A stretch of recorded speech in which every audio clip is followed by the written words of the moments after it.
Oi, eu sou Bruno Andrizano e você está assistindo ao Palavra Aberta.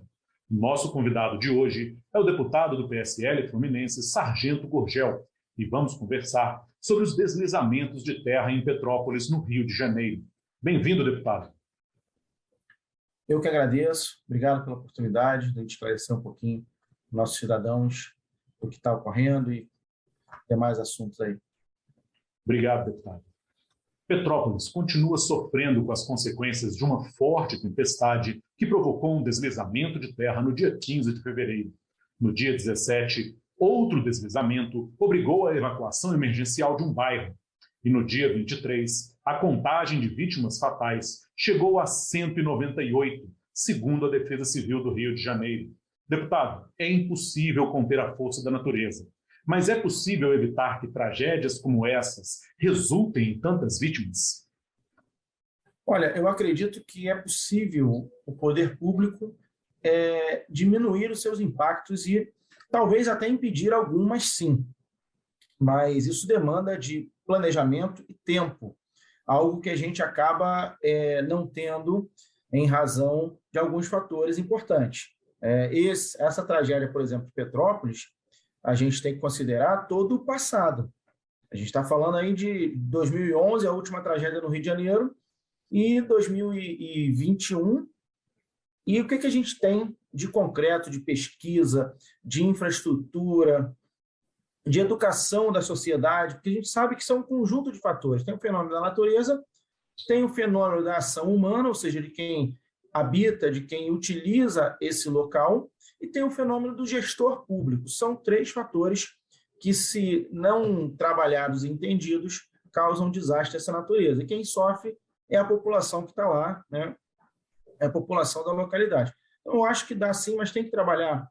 Para trabalhar com prevenção, tem que trabalhar com tecnologia, tem que trabalhar com cientistas, nós temos que valorizar a opinião dos cientistas. Nós temos aí universidades capazes de produzir trabalhos que nos levem a uma direção. Então, o gestor público ele precisa ouvir esses cientistas, ele precisa atender algumas orientações. O prefeito que é eleito, ele pode ser de diversas áreas, pode ser um médico, pode ser um arquiteto, pode ser um policial, ele vem da profissão originária dele e ele 90%, 99% das vezes não vai entender daquilo.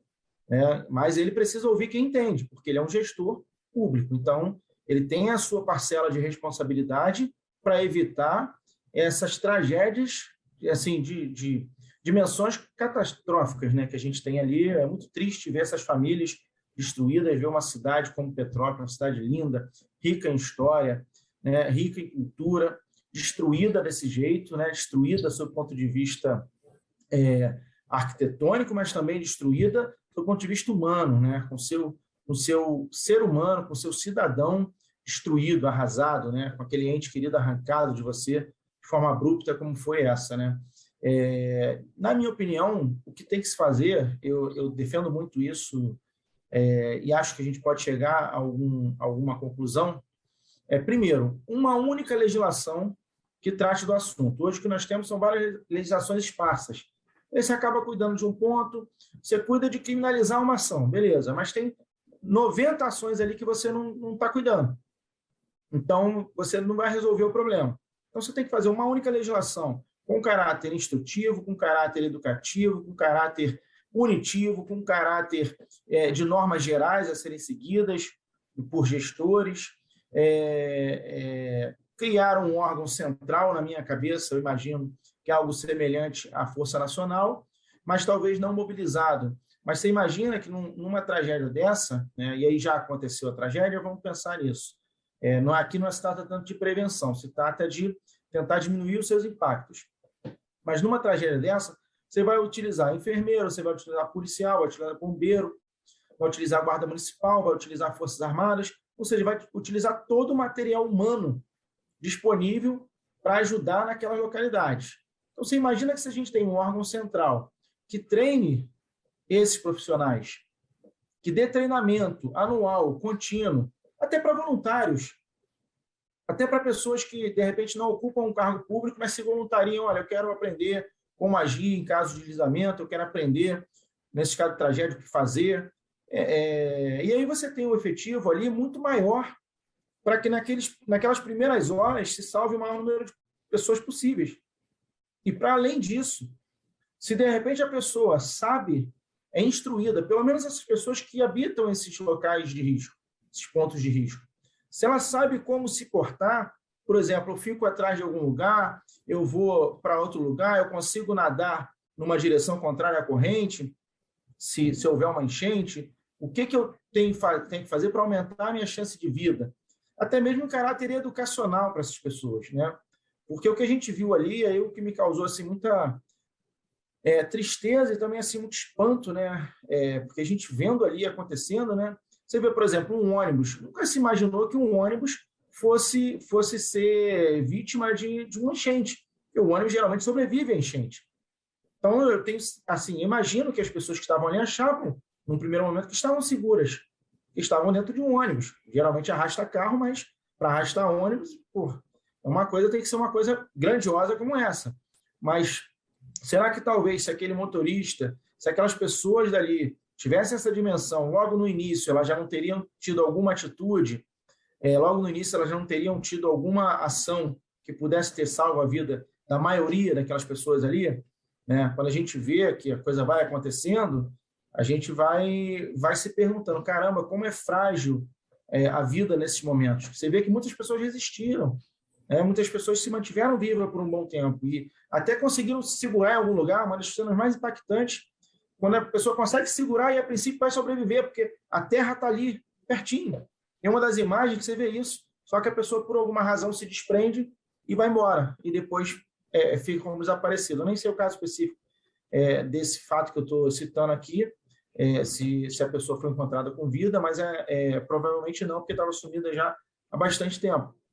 Então, assim, tem o caso de não conseguir localizar as pessoas. Então, será que não tem um equipamento, uma tecnologia de ponta, que num caso desse, não sei, eu não entendo muito bem nessa área, mas vamos imaginar aqui que se de repente há uma detecção de calor através de drone, né, para localizar onde essas pessoas estão, enfim, buscar, né? Eu acho, inclusive como deputado aqui, eu vou tentar na Câmara que a gente consiga buscar o que há de tecnologia tanto para a prevenção quanto para depois do ocorrido, porque realmente causa muita tristeza aquela vida perdida, talvez por um atraso de uma chegada de socorro, talvez por falta de efetivo, por falta de algum conhecimento que ela pudesse ter, que ela utilizaria naquele momento, né? Então, eu acho que algumas dessas coisas nós poderemos fazer.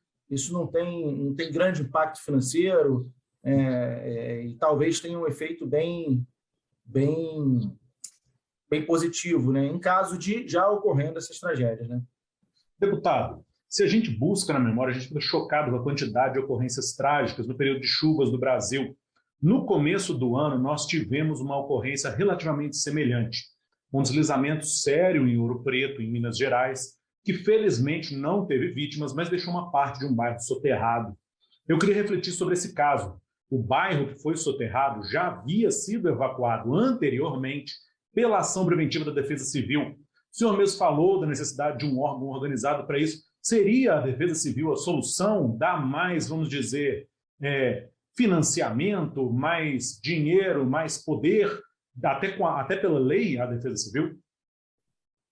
Olha, quando se fala em recurso, em poder, a gente tem que pensar sempre como vai ser utilizado, né? Então, sem dúvida, esse é um trabalho da Defesa Civil, mas não só da Defesa Civil. É um trabalho em conjunto. Nós temos 3 fatores aí. O que compete à Defesa Civil é o desastre propriamente dito e os fenômenos da natureza, mas você tem também a infraestrutura, precisa também fazer a sua parte. Então, vários desses locais, se tivesse uma infraestrutura sólida, se tivesse um planejamento urbanístico, a ocupação irregular desse solo também causa essa dificuldade de ação do poder público e essa fragilidade nesses locais. A sua ocupação irregular, inclusive, ela também é difícil, porque assim, a pessoa não tem onde morar, ela vai lá e constrói a casa dela. É difícil você dizer que essa pessoa está errada, assim, né?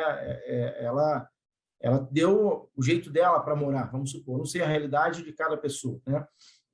Mas isso contribui para esses incidentes.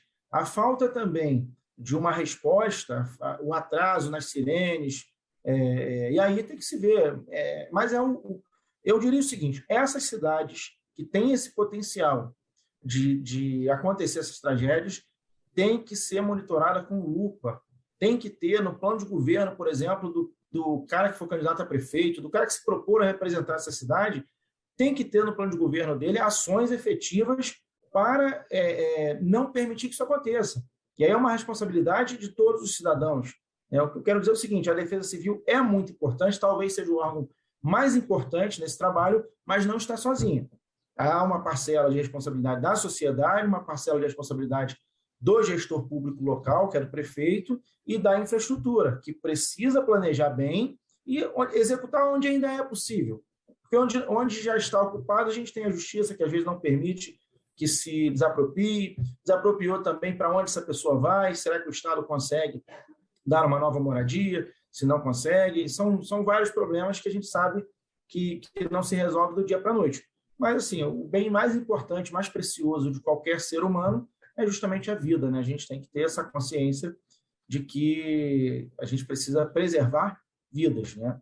Eu acho que, assim, acho que a Defesa Civil pode contribuir com esse curso, tanto um curso para profissionais que eventualmente tenham que atuar nessas áreas, né? E com equipamentos, com estudo, equipamentos de tecnologia, isso as universidades também podem ajudar muito, os ambientalistas também podem ajudar muito, o meio ambiente, tantas secretarias de estaduais e federal de meio ambiente também podem ajudar. Eu acho que é um conjunto de fatores, a gente não consegue isolar um e dizer assim, a responsabilidade é toda sua, acho que não tem como fazer isso, né? Agora, o problema acontece a tragédia e a gente vai começar quando? Né? Daqui a 10 anos, Deus que nos livre, né? Se acontecer de novo, o gestor atual vai dizer, mas isso vem de longa data. Sim, vai sempre vir de longa data. Né? Os problemas vão ocorrendo ao longo dos anos. Mas o importante é começar. Começa hoje, para que daqui a 10 anos a gente não tenha que responsabilizar governos anteriores, etc. É o que eu imagino que deva ser feito. Deputado, obrigado pela entrevista. Eu que agradeço aí a oportunidade, sempre à disposição aqui. E a você que nos acompanha, obrigado pela audiência. Você pode acompanhar o Palavra Aberta também no Facebook, no YouTube e no Twitter. Até a próxima.